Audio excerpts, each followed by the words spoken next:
এইটো কাপ ঘূৰি ইয়াতে আহি এপাক ঘূৰি দুইবাৰ হ'ল।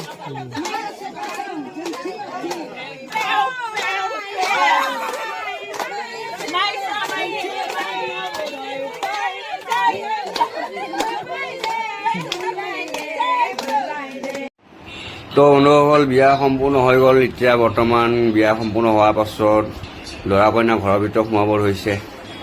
ল'ৰা কইনাৰ ভিতৰত ঘৰৰ ভিতৰত সোমাই পেলাই আপোনাৰ মূল কৰি পেলাই আহিব, বাহিৰৰ ডাঙৰবোৰ আশীৰ্বাদ ল'ব। তাৰপাছত মানে সেই হ'ব, এতিয়া মানে বিয়া সম্পূৰ্ণ হ'লেই আৰু বিয়া সম্পূৰ্ণ হোৱাৰ পাছত এতিয়া ঘৰৰ ভিতৰৰ পৰা আহিব আৰু ঘৰৰ ভিতৰত খুৱাই পেলাই। নমস্কাৰ বন্ধুসকল, এয়া হ'ল দৰা কইনা মিতা, লগত আছে আৰু আমাৰ গাঁৱৰ মানুহবোৰ। তাকে চাই আছোঁ আৰু কি ক'ব, হেৰি কৰি আছে আৰু অলপ নিয়মবোৰ চাই লোৱাটো বেছি ভাল হয়।